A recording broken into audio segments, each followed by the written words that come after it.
नमस्कार दोस्तों, मैं मुकेश चौधरी, आपके मैथमेटिक्स के टीचर। हम लोग जो है वो डिफरेंशिएशन पढ़ रहे हैं, धीरे धीरे आगे बढ़ रहे हैं। आज डिफरेंशिएशन का सेकंड क्लास है। पिछले क्लास में हम लोगों ने बेसिक पढ़ा था।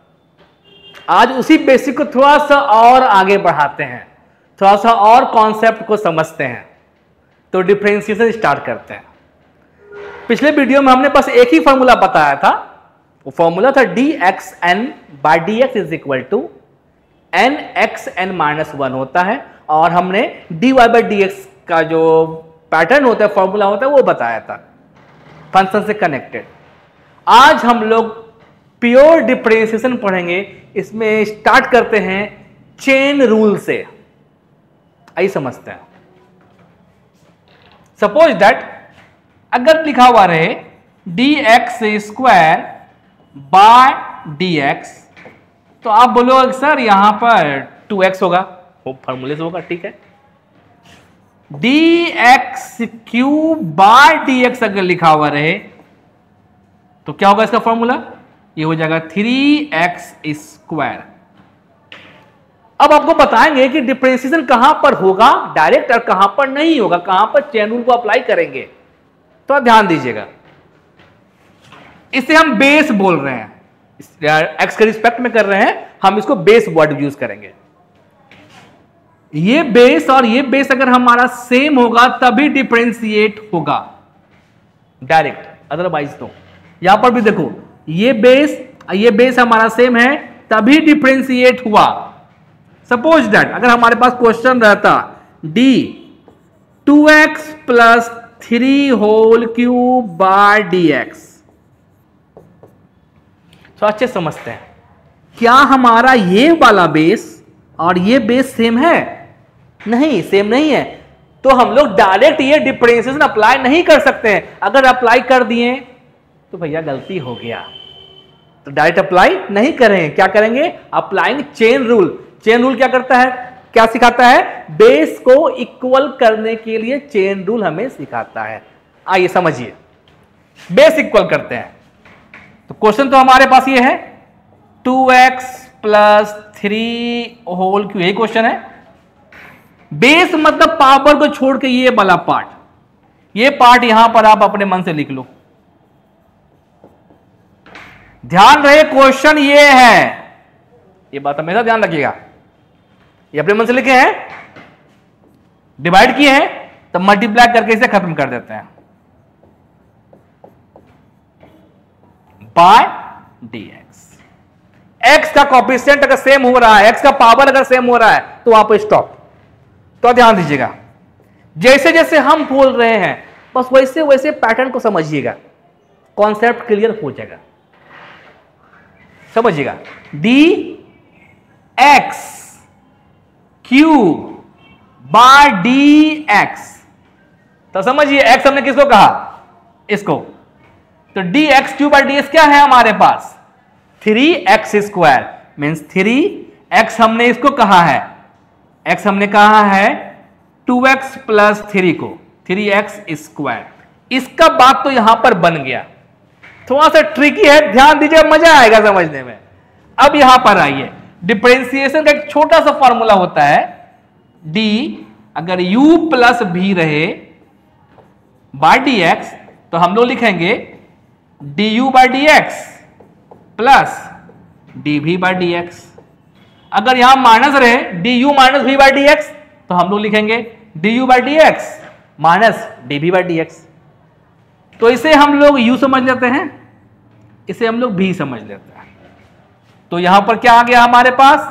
d2x by dx plus d3 by dx। यहां तक कॉन्सेप्ट समझ में आ रहा होगा। पहला पार्ट तो हमारे पास आ चुका है, तो फिर देखिए ये पार्ट तो हमारे पास आ चुका है। इट मीन्स 2x + 3² अब यहां देखिए, ये समझिएगा, d2x by dx अगर कांस्टेंट टर्म को बाहर निकाल लें तो क्या बच गया हमारे पास? dx by dx, और dx by dx is equal to 1 होता है। तो यहां से हमारा बच गया, ब्रैकेट देते हैं 2। प्लस था प्लस दिए, ये है 3 मतलब कांस्टेंट टर्म। कांस्टेंट टर्म का डिफरेंशिएशन हमेशा 0 होता है, ये एकदम ध्यान रखिएगा कि d constant by d x is equal to 0। Constant किसे कहेंगे, कब समझेंगे कि ये हमारा कांस्टेंट है, जस्ट अभी बताएंगे, आज ही बताएंगे। तो कांस्टेंट टर्म का डिफरेंशिएशन क्या हो जाता है, 0, यहां पर लिख दिए 0। तो हमारा फाइनल आंसर हो गया 2x plus 3 whole square into 2, ये 2 को यहां मल्टीप्लाई कर दीजिए, 6 2x प्लस 3 होल स्क्वायर। ये रहा। एक और एग्जांपल से समझते हैं हम लोग, एक और एग्जांपल समझिए। सपोज दैट यहां पर है d 3x plus 5 power 4 by dx। ध्यान दीजिएगा, क्या हमारा ये बेस और ये बेस सेम है? नो, बेस सेम रहेगा डायरेक्ट फॉर्मूला, बेस सेम नहीं है देन अप्लाई चेन रूल। तो ये हो गया हमारे, पहले बेस को सेम करना पड़ेगा। D 3x plus 5 power 4 by d 3x plus 5 into, ये बेस हमने अपने मन से लिखा है, ये खत्म करते हैं इसे, D 3x plus 5 by dx। यहां पर क्यों रुक गए, क्योंकि यहां पर x का पावर जो है यहां पर 1 है, इसीलिए यहां पर हम रुक गए हैं। अब देखिए, क्या ये वाला बेस, ये बेस सेम हो गया है? हाँ हो गया है, चेन रूल अप्लाई करने पर सेम हुआ। तो dx, इसको हम x बोलते हैं, dx4 by dx, dx4 by dx is equal to हो जाएगा 4x3 फॉर्मूले से। तो ये क्या हो गया, 4x हम माने हुए हैं, 3x प्लस 5 क्यू पावर 3। इधर आइए, सेपरेट कर लेते हैं, d 3x by dx plus d 5 by dx। पहला पार्ट हमारा आ चुका है, 3x प्लस 5 होल क्यूब। यहां का ध्यान दीजिएगा, कांस्टेंट टर्म को हम लोग बाहर निकाल सकते हैं, ध्यान रहे कांस्टेंट टर्म, यहां पर कांस्टेंट टर्म हमारा 3 है, 3 को बाहर निकाल दीजिए, आ गया dx बाय dx प्लस, अभी जस्ट हमने बताया था कि कांस्टेंट टर्म का डिफरेंशिएशन जो होता है वो 0 होता है, ये रहा 0। 4 3x प्लस 5 होल क्यूब, यहां से आ गया हमारे पास 3, dx by dx is equal to होता है 1। अब मल्टीप्लाई कर लेते हैं, 4 3 जा 12, 3x प्लस 5 होल क्यूब। इसे ब्रेक करने की जरूरत नहीं है, हम लोग डिफरेंशिएशन पढ़ रहे हैं, अलजेब्रा नहीं पढ़ रहे हैं, तो यहीं पर आकर के रुक जाइएगा, ये आपका आंसर सही माना जाएगा। तो आई थिंक हमको लगता है कॉन्सेप्ट आप लोग समझ गए होंगे। पावर को थोड़ा सा और आगे बढ़ाते हैं, देखते हैं क्या होता है। इस बार क्वेश्चन ले रहे हैं, 3x का पावर 4 प्लस 2x का power 3 plus 3x square plus 4x plus 5 by dx, differentiate करेंगे। अब क्वेश्चन उठता है, क्या यहां पर हम लोग चेन रूल अप्लाई कर सकते हैं, यस और नो? समझते हैं। प्लस में है तो इसे पहले अलग अलग सेपरेट कर लेते हैं। तो ये हो गया हमारे पास d 3x4 by dx plus d 2x3 by dx plus d 3x square by dx plus d 4x by dx plus d 5 by dx। अलग अलग सेपरेट कर लिए। देखिए बेस तो मैच कर ही रहा है सभी में, तो हमें चेन रूल को अप्लाई करने की जरूरत नहीं है। चेन रूल तब अप्लाई करेंगे जब बेस मैच नहीं करे। तो ये कांस्टेंट हम बाहर निकालिए, ये आ गया dx4 by dx plus constant हम बाहर निकालिए dx3 by dx plus constant हम बाहर निकालिए dx2 by dx plus constant हम बाहर निकालिए dx बाय dx। ये कांस्टेंट टर्म का डिफरेंस 0 होता है, इसे यहां पे खत्म कर दीजिए। dx4 by dx 4x3 dx3 by dx 3x2 dx2 by dx 2x dx by dx 1। जितना प्रैक्टिस कीजिएगा ऑटोमेटिकली याद होना स्टार्ट हो जाएगा। फॉर्मूले को रटिएगा नहीं तो भूलना निश्चित है। प्रैक्टिस कीजिए, मैक्सिमम क्वेश्चन बनाइए, खुद से बनाइए, किसी भी बुक से बनाइए। अगर कॉन्सेप्ट क्लियर है आप किसी भी बुक से बनाइए, आपका बनेगा क्वेश्चन। कॉन्सेप्ट पर ध्यान दीजिएगा। ये हो गया 12x3 प्लस 6 मल्टीप्लाई कर रहे हैं x2 प्लस 6x प्लस 4। ये रहा हमारा इसका आंसर। चेन रूल की जरूरत यहां पर नहीं था, तो आप लोग समझ गए होंगे कि कहां पर चेन रूल अप्लाई करना है, कहां पर अप्लाई नहीं करना है। और भी कॉन्सेप्ट को समझते हैं। नेक्स्ट है d log x by dx is equal to 1 by x होता है। हम लोग चेन रूल पढ़ रहे हैं। नेक्स्ट है हम लोगों का लॉग। लॉग तो पढ़े होंगे, जान भी रहे होंगे, कई सारे प्रॉपर्टी है, माइंड में आ जाना चाहिए इस समय में। d log x by dx is equal to होता है 1 बाय x। कब होता है? जब हमारा ये पार्ट और ये पार्ट सेम हो जाए तो हमारा log x का डिफरेंशिएशन 1 बाय x होगा। थोड़ा सा चेंज करते हैं, लिखते हैं d log 5x by dx। हम लोग चेन रूल को पढ़ रहे हैं। यहां पर देखिए ये बेस और ये बेस हमारा सेम नहीं है, देन अप्लाई चेन रूल।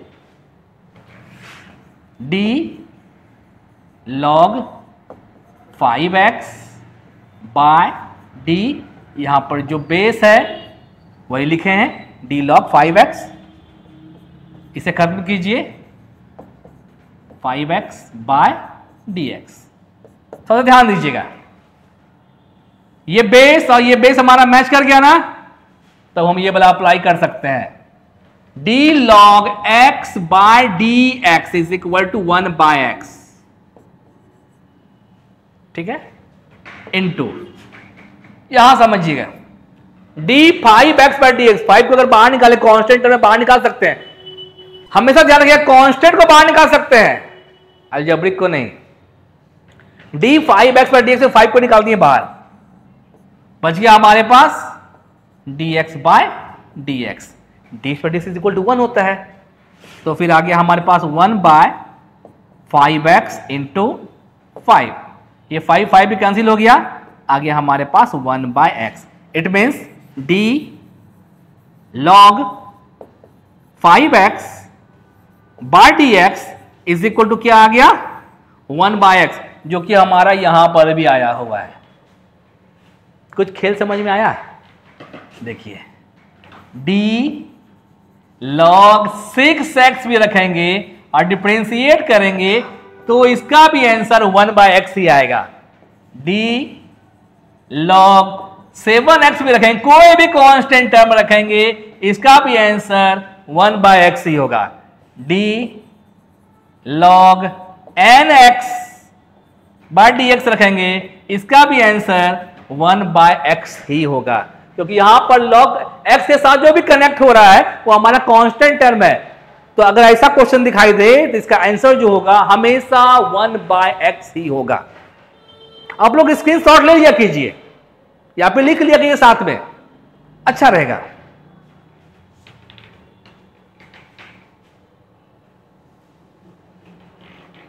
और कुछ एग्जांपल देते हैं और इसको समझते हैं। लिख रहे हैं d log x to the power 4 by d x. क्या इसका भी आंसर 1 बाय एक्स होगा? आइए चेक करते हैं।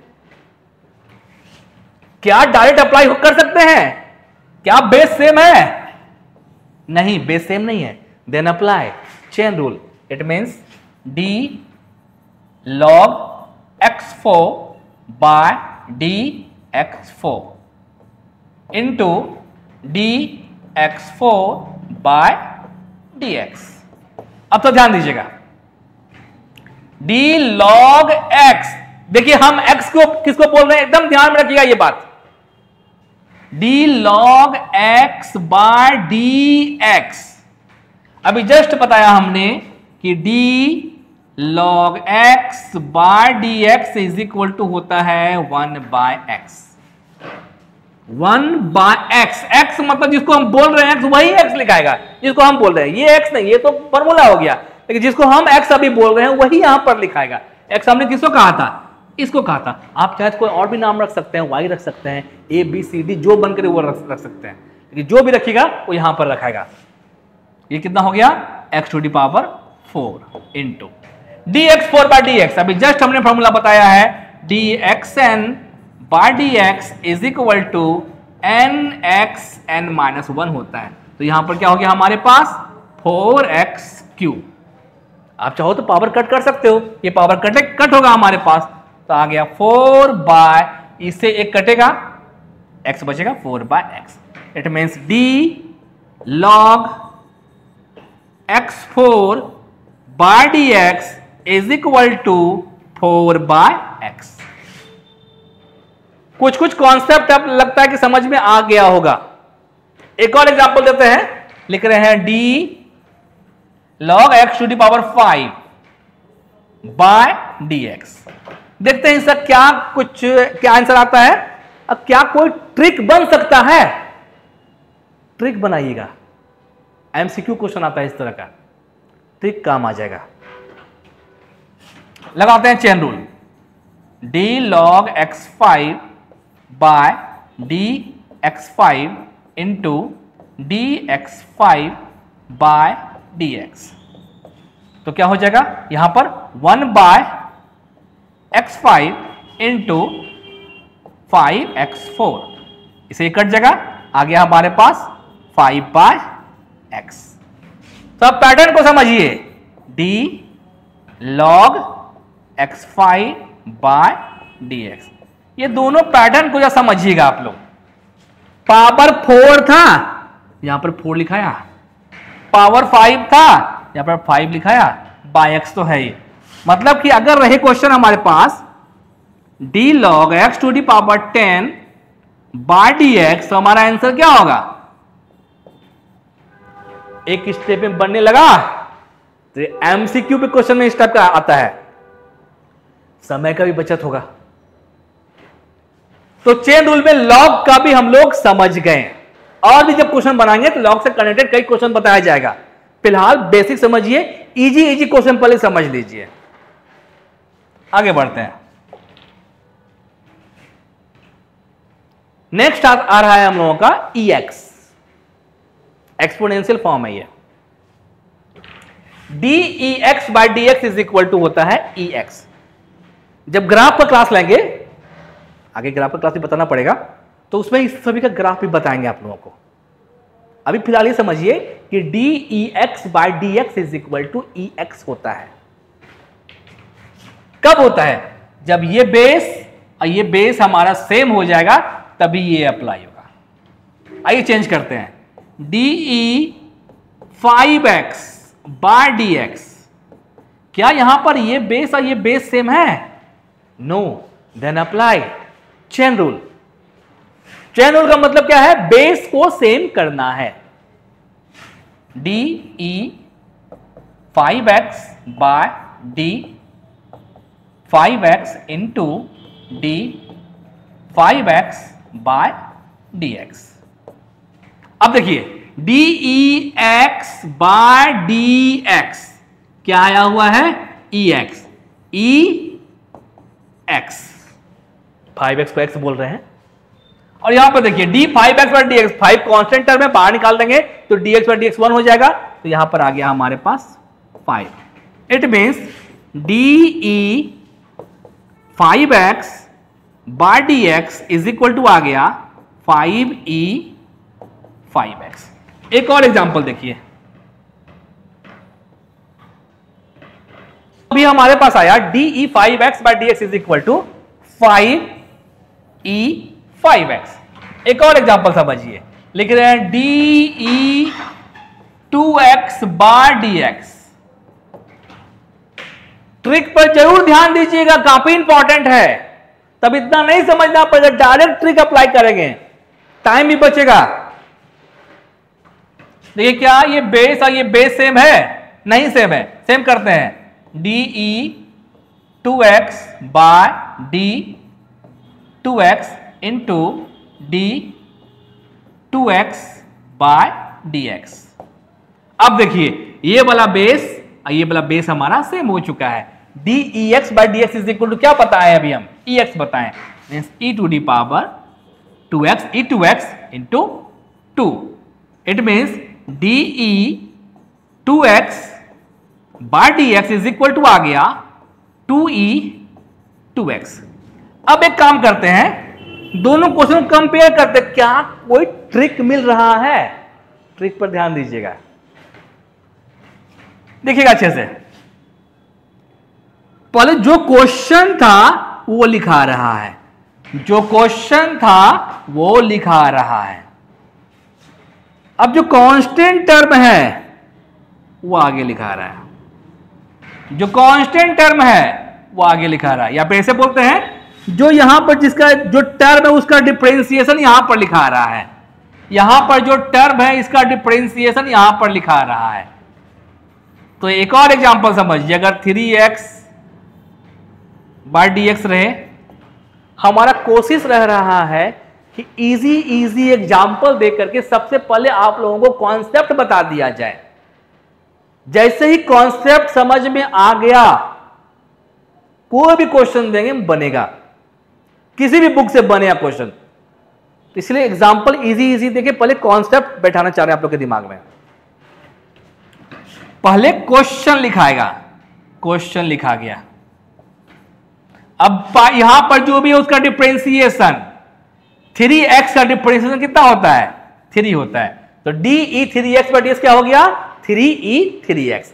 एक और देखिए, अगर है de minus 2x by dx, तब तो पहला स्टेप क्या है?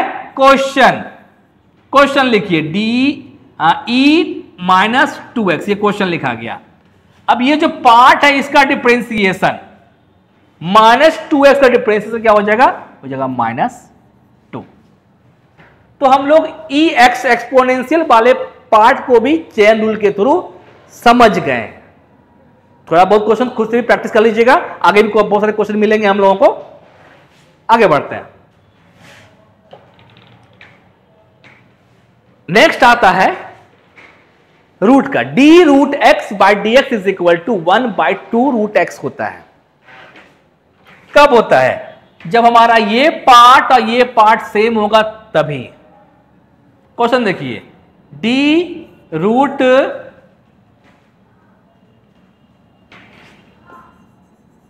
चलिए लिख देते हैं log x, कुछ भी लिख देते हैं, बाय डी एक्स। देखिए क्या ये वाला पार्ट और ये पार्ट सेम हो रहा है? नहीं हो रहा है। पहले सेम करेंगे, सेम करने का मतलब अप्लाइंग चेन रूल।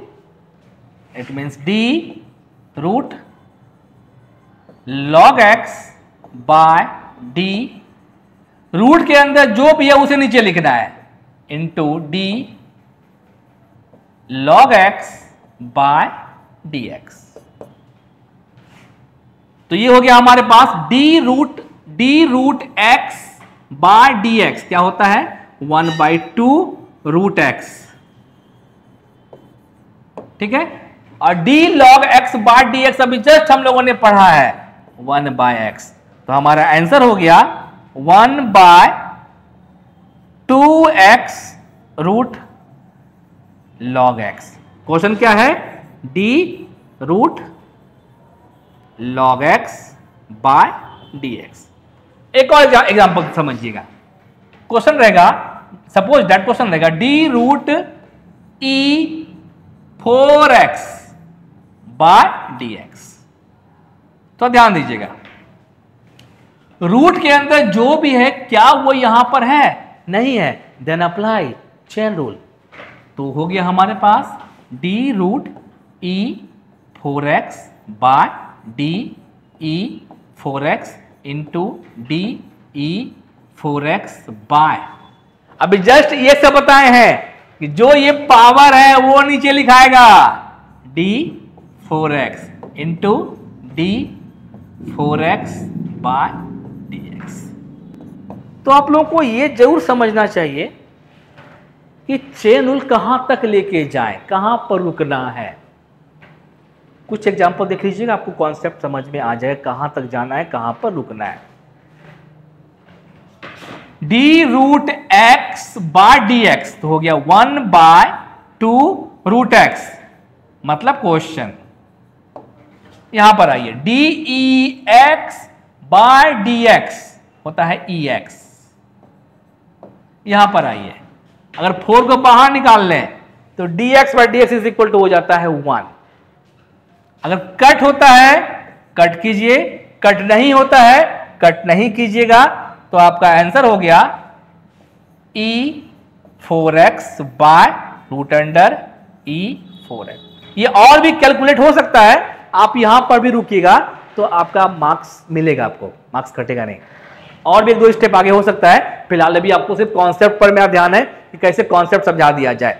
एक और एग्जांपल समझिए, dx square plus 5 root x plus 3e 5x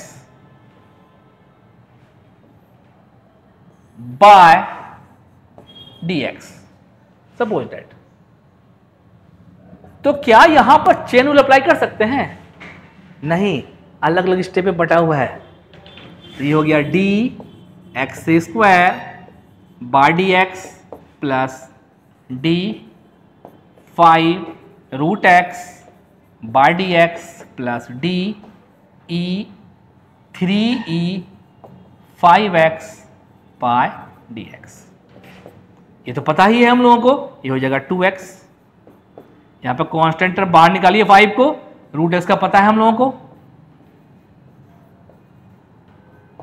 3 बाहर निकालिए, e 5x का पता है हम लोगों को। बाकी मल्टीप्लाई करना है, मल्टीप्लाई कर लीजिएगा।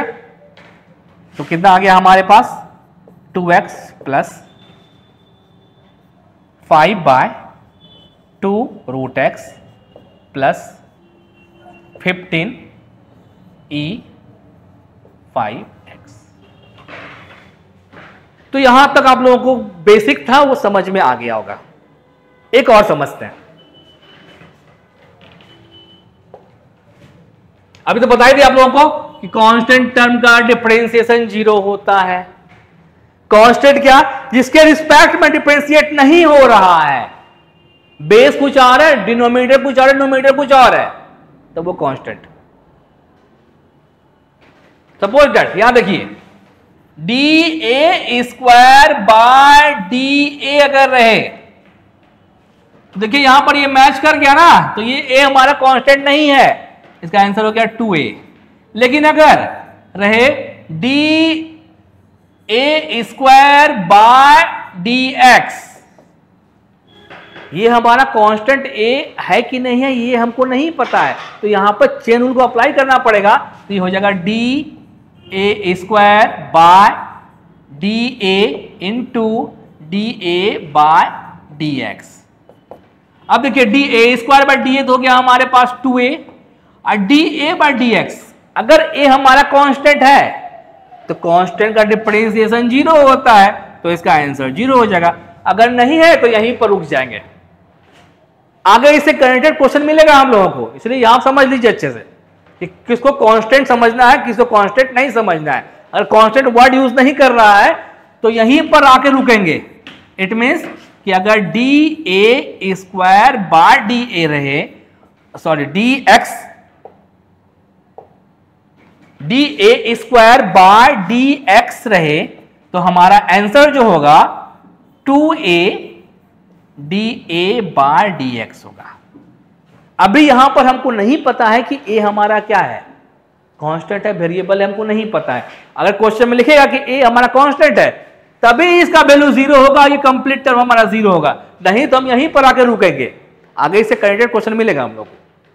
नेक्स्ट देखिए, नेक्स्ट है d a x by d x equal to a x log a. यहां पर a हमारा कोई कांस्टेंट टर्म है, d 2 to the power x by d x. Differentiate तभी होगा जब ये वाला पार्ट और ये वाला पार्ट हमारा मिल जाए। क्या लिखाया, पहले क्वेश्चन लिखाया 2 to the power x log a क्या है हमारा बेस, यहां पर बेस क्या है हमारे पास 2, तो d 2 to the power x by d x equal to हो गया 2 to the power x log 2।